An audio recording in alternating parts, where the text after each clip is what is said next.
తిరుమల తిరుపతి దేవస్థానంలో ప్రక్షాళన మొదలైంది. అయితే సంక్రాంతి పండగ ఈ వైకుంఠ ఏకాదశి దర్శనాలు ఏవైతే 10 రోజులు ఉన్నాయో ఆల్రెడీ 2-3 రోజులు అయిపోయింది. ఆ తర్వాత తిరుమలలో ఈఓ జేఈఓతో సహా 12 విభాగాల అధిపతులను కూడా ప్రక్షాళన చేయబోతున్నారు. వైసీపీ ప్రభుత్వంలో నియమించినటువంటి విభాగాధిపతులతో పాటు కూటమి ప్రభుత్వం అధికారంలోకి వచ్చిన తర్వాత నియమించిన ఈఓ శ్యామలరావు కూడా కనీసం చైర్మన్ మాట వినకపోగా చైర్మన్కే ఎదురు చెప్పే స్థాయికి వచ్చాడు. అంటే ముఖ్యమంత్రి చెప్పినప్పుడు వినకుండా, చైర్మన్ చెప్పినా వినకుండా ఇష్టం వచ్చినట్టు నిర్ణయాలు తీసుకుంటూ ఆ వైకుంఠ ఏకాదశి టికెట్లు ఆ తిరుపతిలో అమ్ముకోపోండి అని చెప్పేసి అధికారులను ఆదేశించారట. 10 రూపాయలు జాంకాయలు కొన్నా కూడా ఆన్లైన్లో పేమెంట్ చేస్తున్న ఈ రోజుల్లో వైకుంఠ ఏకాదశికి సంబంధించిన టికెట్ల కౌంటర్లలో పెట్టి జనాలను చంపాల్సిన అవసరం లేదు. తిరుమలలో 300 రూపాయల టికెట్లు అమ్ముతూనే ఉన్నారు. ప్రతి నెల 3 లక్షల టికెట్లు అమ్ముతున్నారు ఆన్లైన్లో. అదే వెబ్సైట్లో ఈ టికెట్లు కూడా ఇవ్వచ్చు, టోకెన్లు కూడా ఇవ్వచ్చు. కానీ అలాంటి ప్రయత్నం చేయకుండా తిరుపతిలో 8 చోట్ల పెట్టి జనాలందరినీ రేపు కౌంటర్ ఓపెన్ చేస్తారంటే ఈ రోజు నుంచే జనం వేలాది మంది వచ్చారు. అక్కడ ఎలాంటి ఏర్పాట్లు సరిగా చేయలేదు. కనీసం ఈఓ వచ్చి పరిశీలించిన దాఖలాలు కూడా లేవు. దాని మీద ప్రశ్నిస్తే మళ్ళీ తిరుగుబాటు చేస్తా ఉన్నారు. అంటే వైసీపీ నేతల అండదండలతో ఈఓ శ్యామలరావు కొనసాగుతున్నట్టుగా తెలుస్తూ ఉంది. ఇప్పటికీ వైసీపీ నేతల కీలక సమాచారం అంతా ఈఓ చేరవేస్తున్నాడు అనే నిఘా వర్గాల సమాచారం కూడా ఉంది. కూటమి ప్రభుత్వం రాబోయే కొద్ది రోజుల్లోనే ఈఓని శంకరగిరి మాన్యాలు పట్టించడానికి సిద్ధమవుతోంది. ఆ తర్వాత ఈఓగా ఎవరు రాబోతున్నారు అనే దాని మీద 4-5 పేర్లు పరిశీలనలో ఉన్నాయి.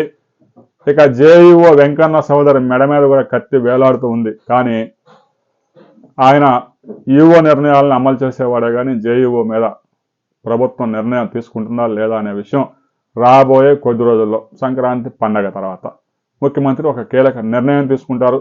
ఈఓ శ్యామలరావు అయితే ఇక తిరుమలలో ఉండే అవకాశాలు ఏమాత్రం లేవు. తిరుపతిలో జరిగిన ఘటన ప్రభుత్వాన్ని భ్రష్టు పట్టించింది. ఎందుకంటే టికెట్ల కోసం వెళ్ళి ప్రాణాలు కోల్పోవడం అనేది చాలా దారుణమైన విషయం, దుఃఖమైన విషయం. దాన్ని ఎవరు సంతోషంగా స్వీకరించడానికి ఉండదు. ఎందుకంటే టికెట్లు దర్శనానికి, స్వామి దర్శనానికి వెళ్ళి టికెట్లు తీసుకోవడానికి పోయి ప్రాణాలు కోల్పోయారంటే అంతకంటే దారుణం ఏముంటుంది. అందుకే ప్రభుత్వానికి కూడా ఒక పెద్ద కుదుపు వచ్చింది. దీంతో తిరుమలలో ప్రక్షాళన ప్రారంభం కాబోతా ఉంది. తిరుమలలో అంతా అరాచకం జరిగిపోతా ఉందని చెప్పేసి ఏబిఎన్ ఒకటే కథనాలు ప్రసారం చేస్తుంది. వైకుంఠ ఏకాదశి నాడు సామాన్య భక్తుల్ని వదిలేసి విఐపీల సేవలో మునిగిపోయింది. ఆ విఐపీలు ఎవరో లిస్టు చదువుతా చూడండి అంటూ యాంకర్ రెచ్చిపోతా ఉంది.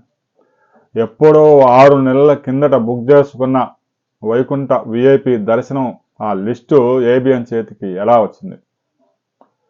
వైసీపీ కీలక నేతకి ఏబిఎన్ అమ్ముడు పోయింది.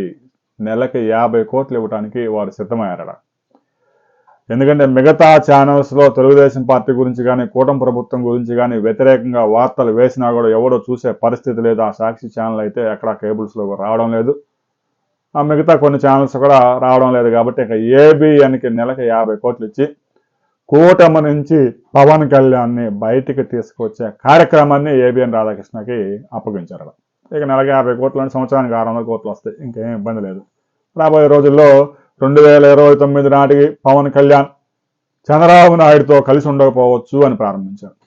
పవన్ కళ్యాణ్ స్పష్టంగా చెప్పారు, 15 సంవత్సరాలు మేము కలిసి పనిచేయాలనుకుంటున్నాము అని. పవన్ కళ్యాణ్ ఏది చెప్తే అది ప్రభుత్వంలో జరుగుతూ ఉంది. ఆయన శాఖలకు సంబంధించి ఎవరు ఏలు కూడా పెట్టడం లేదు. ముఖ్యమంత్రి తర్వాత అత్యంత పవర్ఫుల్గా పవన్ కళ్యాణ్ కూటమిలో ఉన్నారు.